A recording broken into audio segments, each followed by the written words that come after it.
Hi everyone, and welcome to the Hemp Building Podcast. My name's Jeremy from Environmentarian, and I'm here at the Impact Story Lab in Sydney. It was quite shocking, the amount of plastic. Hey, you care about the world, why don't you make a more sustainable product? Someone came to me and said, hey, do you want to do hemp plastics? Hemp building and hemp plastics are two very important things for the world. And that was actually the beginning of the Hemp Plastic Company.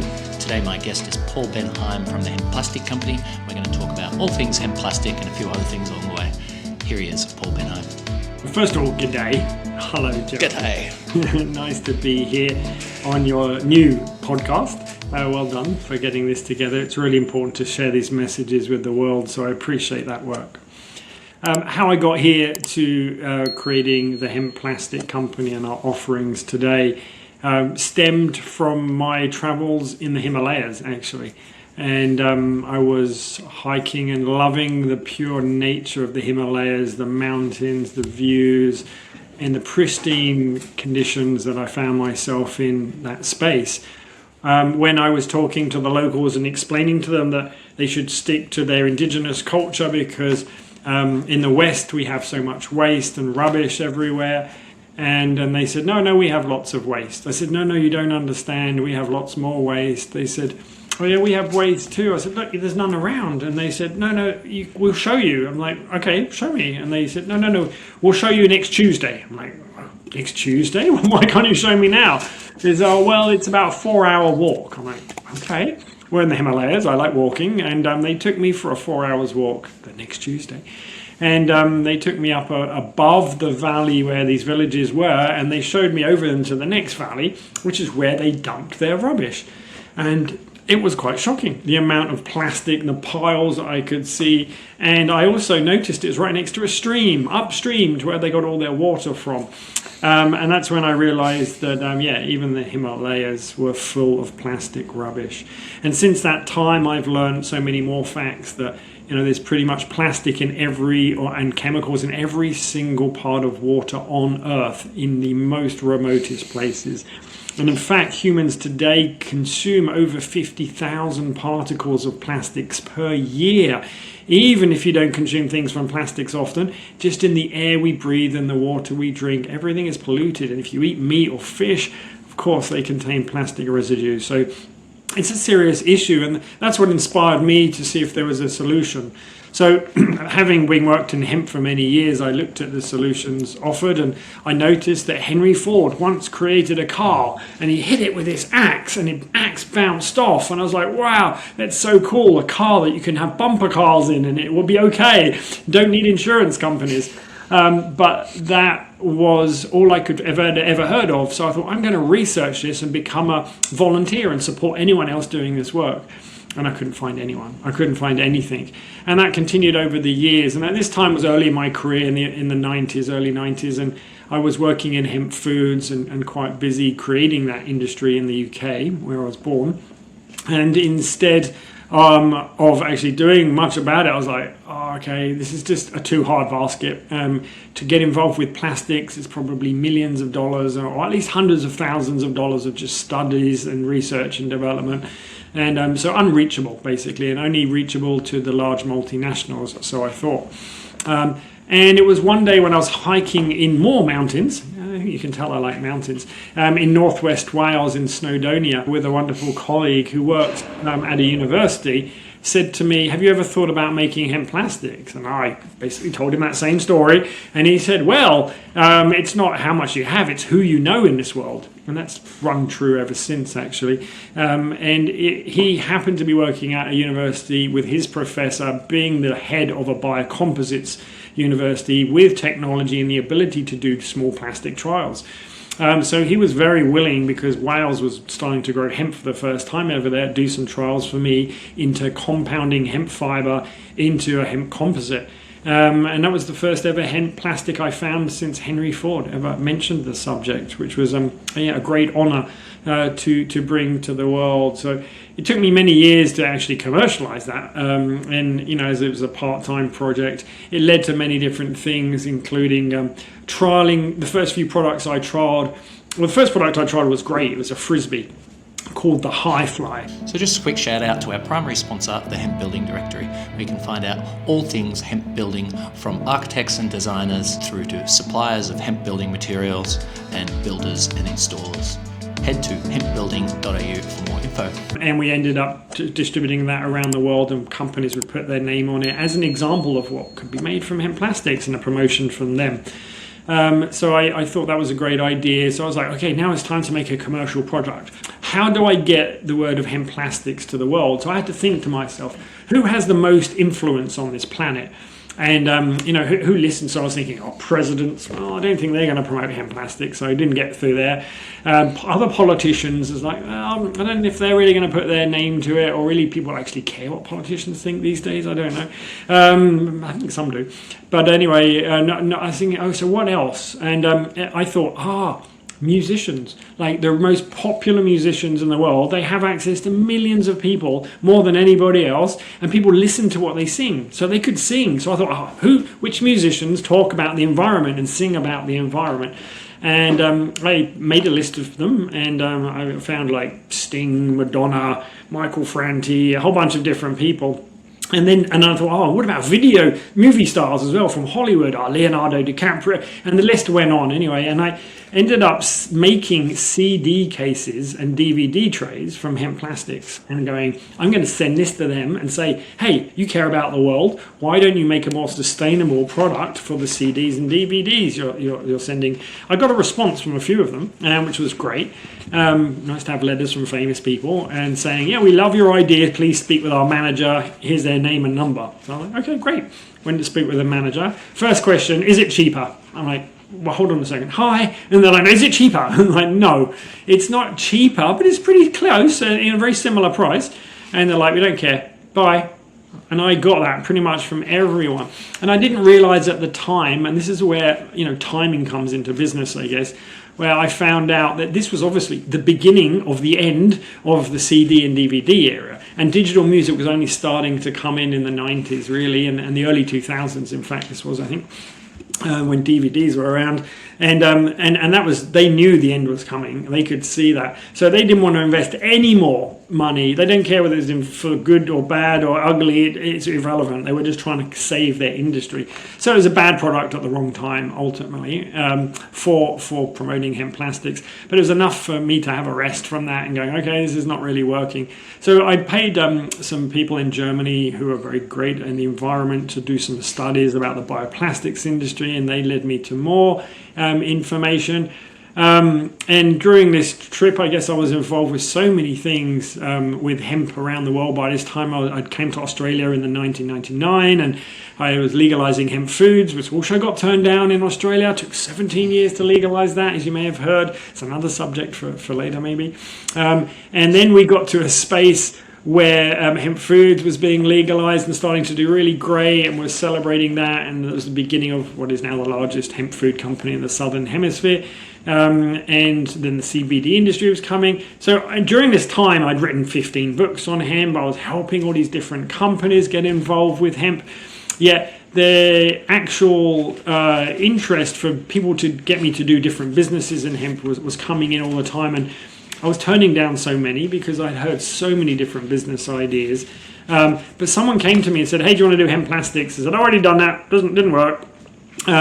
There's other hemp plastics ideas that I had done as well, which we can come back to later.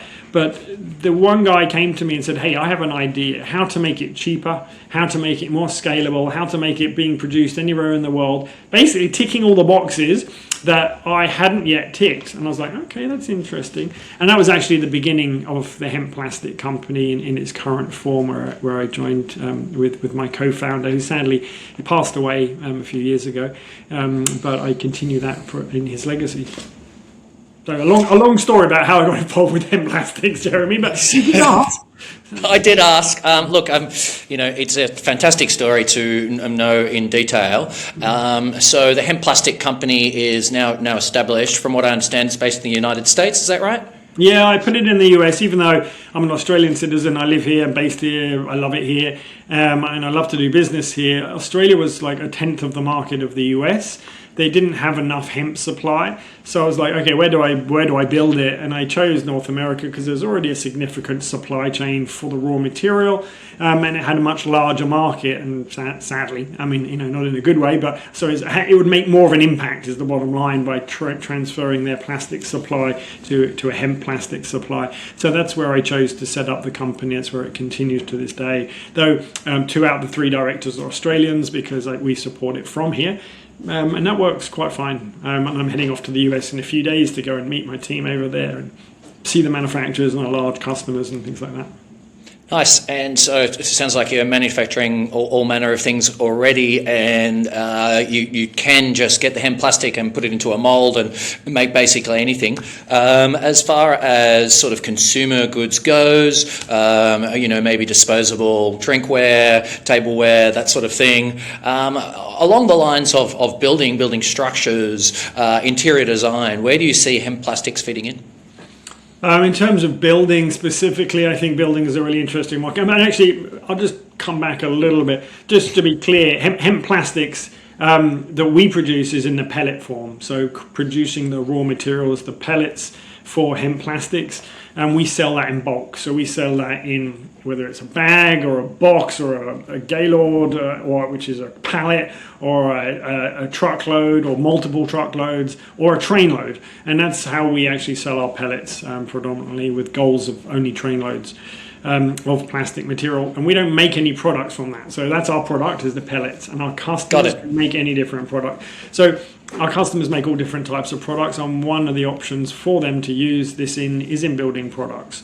It's not in the structural part of buildings. Hemp building is best made with, as I'm sure I don't need to tell you, all your listeners, hemp hurd and mixed with lime and some binders. That's a wonderful use for the structural side of hemp, and the floors and the roofs, and you've got the stuff there. So that's wonderful for hemp buildings. But internally in the buildings, you still have all these little side parts, sometimes even window frames, maybe blinds, light fittings, the things that, I'm not a builder.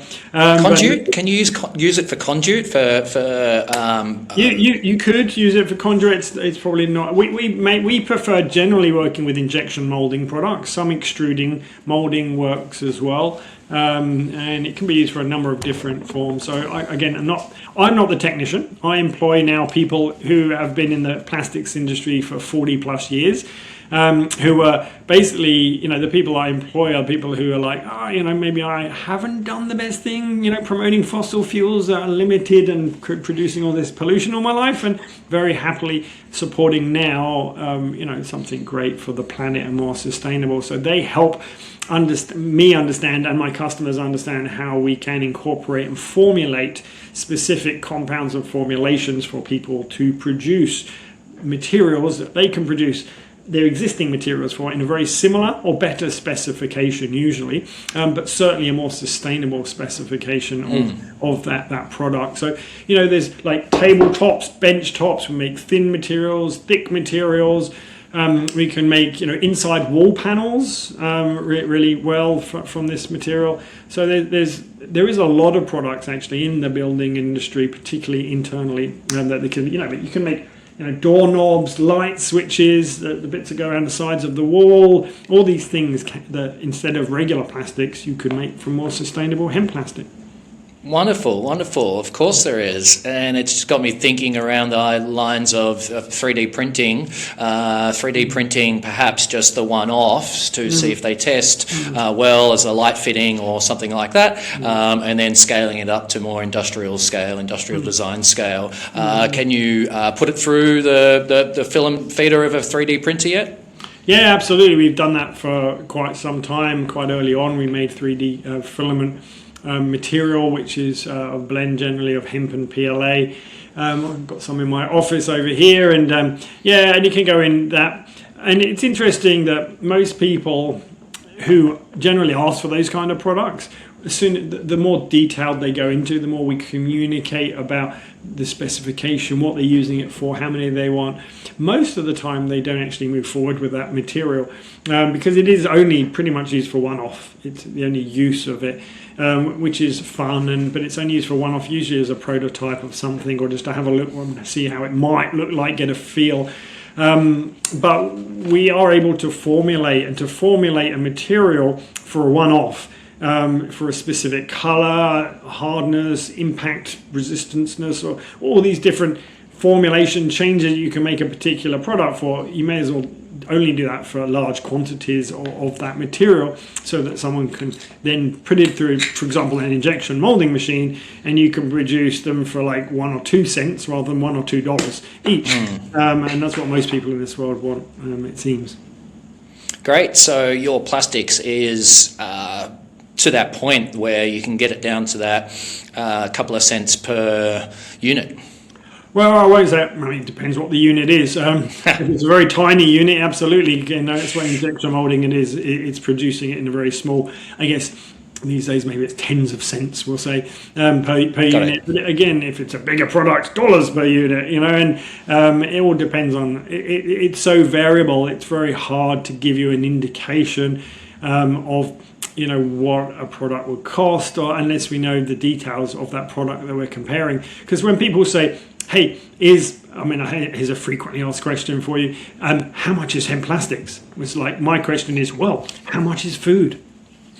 Same answer. It's like, well, what food? It's like, how about Indian curry? I'm like, okay, how much is Indian curry then? He's like, well, it depends whether you go in a restaurant, whether you want a high quality one, you want organic ingredients. What are you putting in that curry? Is it going to be this?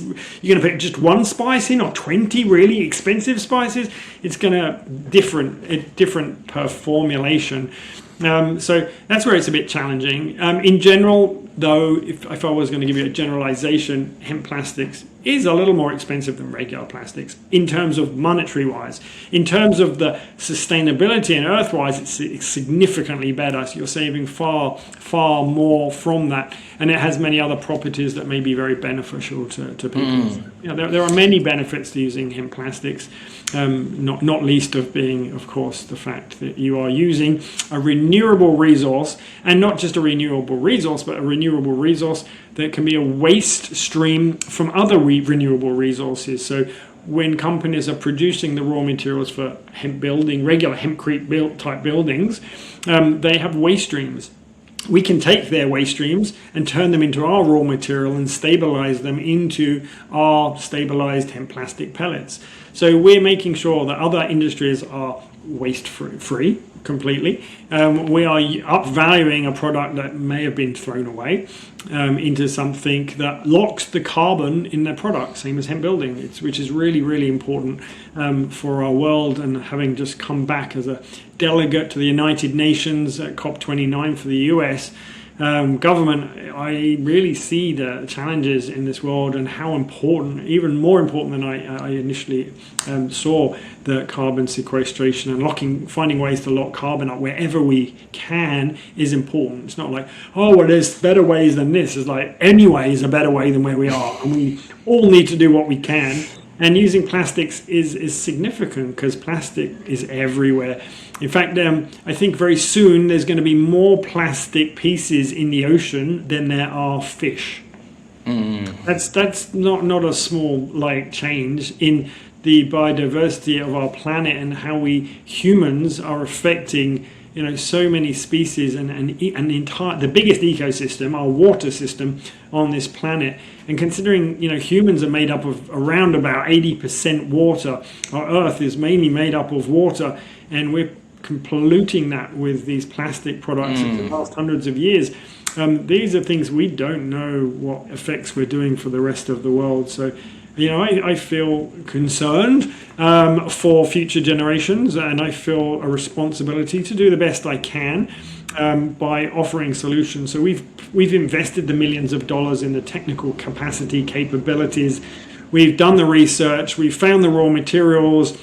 We've created relationships so we can do this on scale, in bulk, and we can do it anywhere in the world where there's a hemp supply, of course. So the opportunities for people to do this are real. It's not something you can just dream about or read, or I saw Henry Ford bounce this thing on an axe, that's such a good idea. It's like, well, you can now do that yourself. If you so care. So we're looking for companies and brands that actually care and want to make a difference now, and that's also a wonderful thing to be able to talk to the companies and businesses in this world that really do care. So I appreciate all my customers and all the people I work with, and all people like yourself, Jeremy, that have these kind of conversations, are willing to have this and share this information, because this is what we have to do. I believe we have to work together as a species, literally now nearly at survival rate, for survival reasons, that we have to work together. I wish it wasn't like that. I wish it was just because we cared and we wanted to. But I think we got lost a little bit along the way, and I think we're remembering that there is a balance. There's nothing wrong with growing and getting things better and changing things, but we can do that in a more sustainable way, I believe. We can certainly do that in a more sustainable way, and I appreciate the comments. I think we're definitely going to be sharing this far and wide, and that's what I see my role here. And so thanks for being my guest. Just to sort of circle back a little bit about the carbon and the plastics part. So you've got the cost per unit, as we sort of touched on, but you've also got the cost on the planet, the cost on the earth. The people, the planet, and the profit. It all needs to go hand in hand. You can't just keep on doing what we're doing to the earth. And so taking carbon out of the atmosphere is important. With the hempcrete stuff that I've been promoting is one of the things. Also looking at the PLA and the plastic. So I don't know if you're a chemical engineer, I'm certainly not, but I'm a little bit interested in that PLA thing. And so the plastics made from petrochemicals will never truly break down. They will always stay in their molecular components. Even if they break down to microplastics, microplastics, they're still going to be there in that form because they've been turned into that. With PLA, from what I understand, it does actually break down over a number of years, 20, 100 years, and will break down to the ultimate components of the earth. I'm just wanted to check in with you around hemp plastics and your thoughts around the PLA, the way that hemp plastics break down. Well, again, it's like, how do foods break down in your stomach? It's how do hemp plastics break down in the earth? It depends on the formulation that we create, and we work on those formulations individually. It is the client that decides ultimately what the formulation is. So we absolutely push the environmental and sustainable options for all of those formulations, and using PLA, which is a completely bio-based product. So we do make, for example, a hemp PLA plastic. And we do a number of different blends in our plastics, including fossil fuels. PLA is great because it breaks down completely, being a bio-based product. But there is technology these days, and this is the fascinating thing, where we can make a hemp polypropylene, and polypropylene is a fossil fuel that we are trying to replace, and we are replacing it when we replace even just 25% hemp with some of that polypropylene. But we can actually now, there is technology where we can include additives that do break down the polypropylene that's left in an appropriate amount of time. And that appropriate amount of time depends on what products you are using. So, and it does break it down to its raw elements. So it doesn't break it down to microplastics. That's how it started, these biodegradable additives, as they were called. And they still exist, those ones. But if you want to really break them down, then the person that's choosing the plastic, the buyer for us, the person we sell to, they can make that choice today, which is really great. That is, again, you can do anything with technology these days, even in plastics, and you can make them all environmentally friendly. You can make them all bio-based. Now, I'll give you another frequently asked question and another misunderstood fact, because I knew you were going to ask that question. I don't know why. And that is, and I'll word it for you, is like when I first got in, explain my journey, my part of this. When I first got into hemp plastics, for the reasons I shared with you, I thought my goal was to make biodegradable plastics. It's like all plastics should be biodegradable, it should all break down back into the natural elements. And I thought that's what I wanted to do. And I did aim towards that for many years. That's no longer my goal. I don't want to make biodegradable plastics. In fact, that is one of the least sustainable forms of plastics that we make.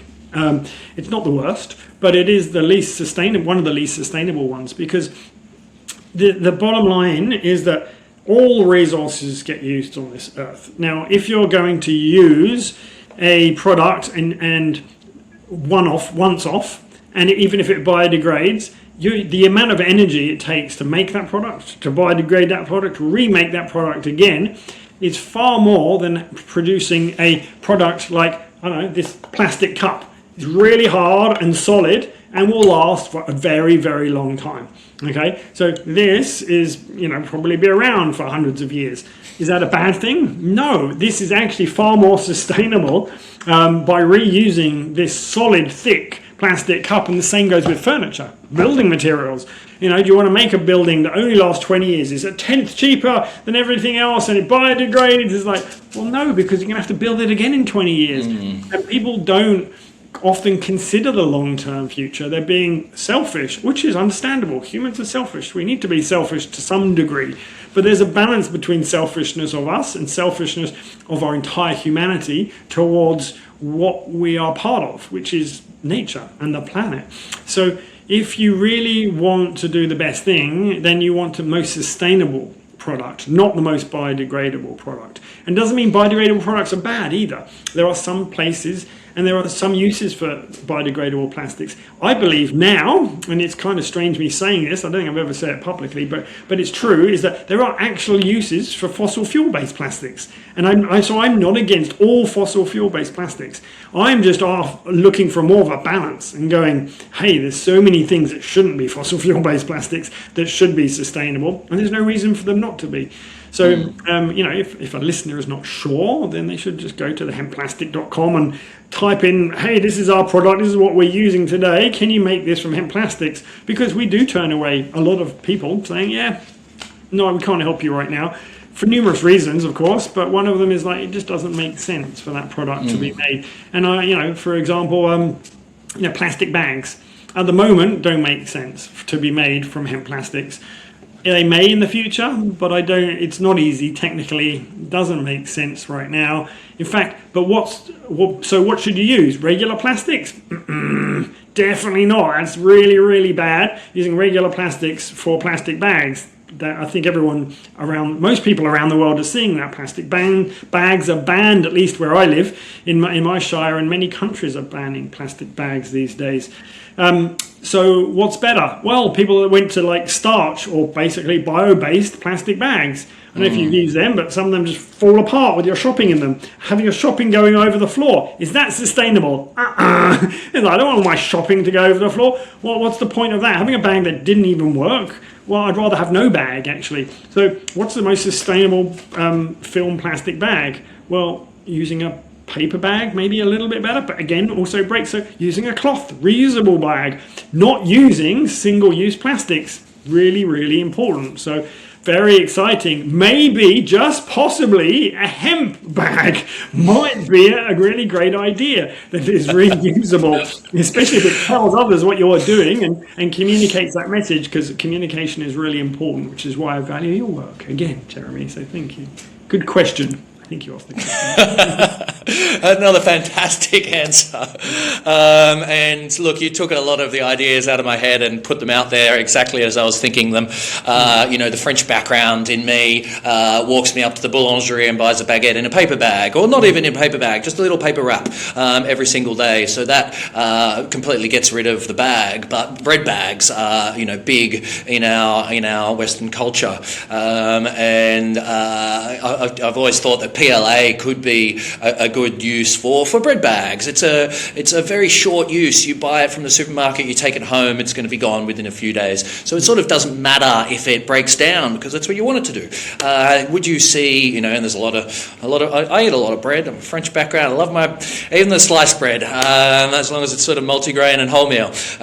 But is there a way for hemp plastics to fit into that single use? Even though we want to get away from single use, we're here now. Single use plastic bread bag, for example. Well, I can't really tell you. Is the short answer. One, because I don't eat much bread, so myself. Okay. So I'm not really a carbohydrate person, so I don't really do that. So I've never looked at it or considered it. For most products, when you look into it and you think about it, it's like, you're just putting a Band-Aid solution on something that is probably not ideal.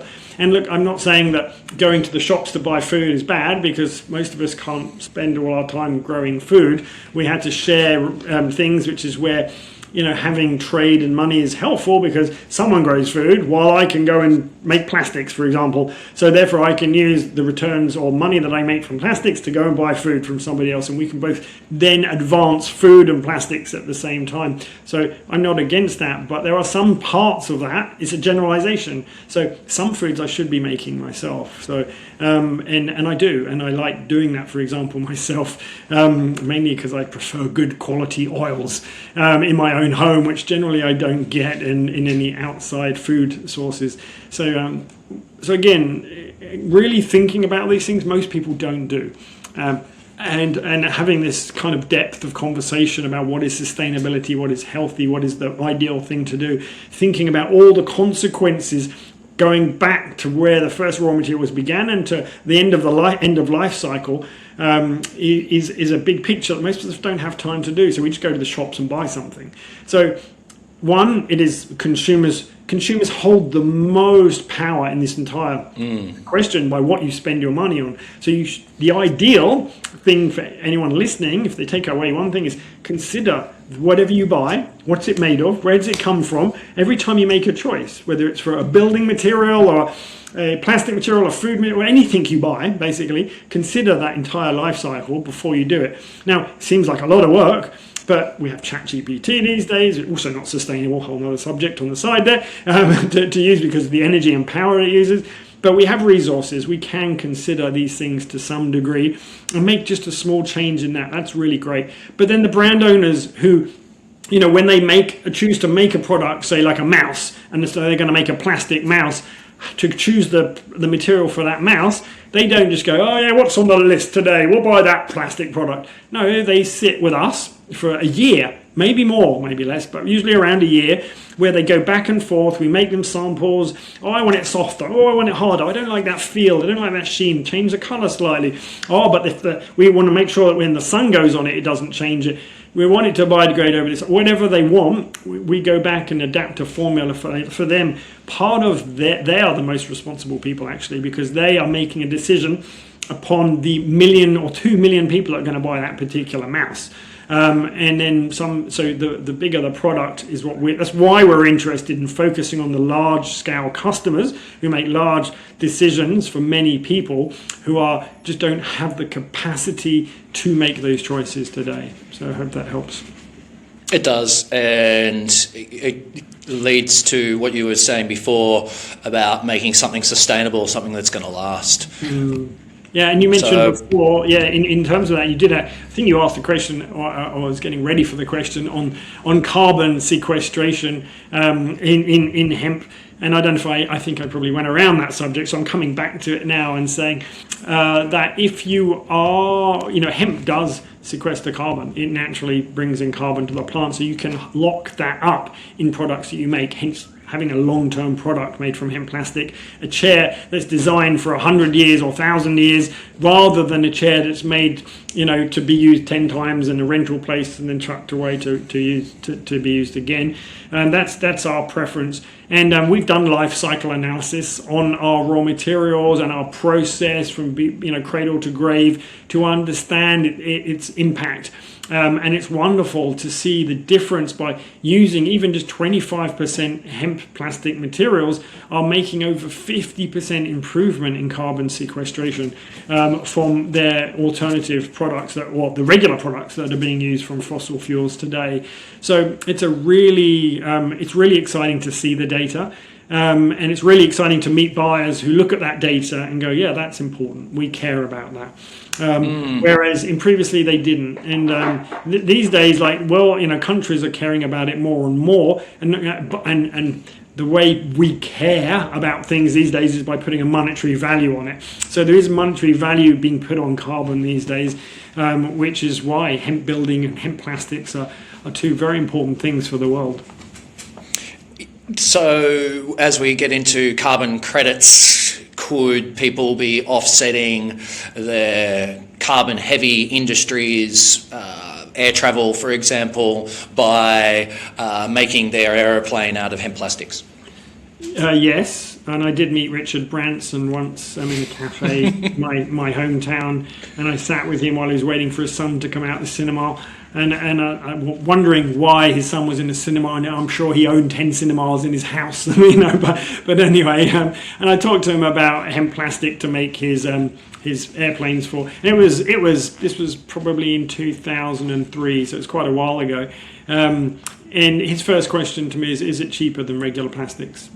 And I answered that incorrectly at the time because I was quite young, and I was like, no, but. So I should have been a bit more positive. I should have said it's possible if you buy enough of them, because it was no but at the time. But so I think that he only heard the no part of it. Now we're actually having conversations with airlines, but not to make the entire aircraft. But, airline seats, the trays that you put the food on, all the handles, there's so many pieces of plastics within an airline. That does make a difference. And that absolutely these airlines should be and are actually considering. Automotive companies are another one of those mass industries that, every decision that they make is very important because so many cars exist on this planet. Even in the US government, where more credit cards exist than government employees for governments. Sorry, I couldn't help that one. They're made of plastics and they can be at least sustainable in some way. So there are many opportunities to make sustainable plastics and for companies to make those sustainable choices. And that's literally something we can say yes to today. Certainly in the United States, and if there is big enough demand, we can go to any country that wants to help support this industry. And I'm talking to a number of governments around the world in supporting this as one of the industries, along with hemp building and other things to create these industries, a more sustainable industry for countries that are developing the hemp industry within their country as they see it working in the United States and other places. And I really hope that happens in Australia.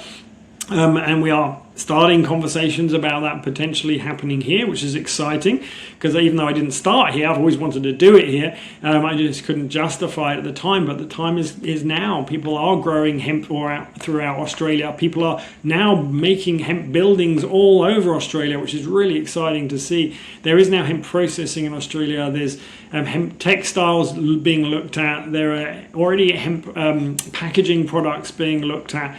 There are companies from everywhere from Queensland to Victoria and WA, all and obviously throughout New South Wales, doing this today. Hemp Foods, again, was the initiator of the industry, but it is now expanding to all these other products, and they will be sustainable. So it is an appropriate time to start incorporating hemp plastics, which need all these other industries to grow, which is why I started off this conversation saying, by working together is the only way we can do this. So we welcome all conversations with people who have a similar ethic, which is doing sustainable business and sharing access to the market together. Because if someone is selling a hemp building to someone, well, we can sell the bits that go into the hemp building, and then you can sell the bits that feed the people to make the hemp building. And we can all work together, to make this a more sustainable country, world, planet, species, for our species ultimately.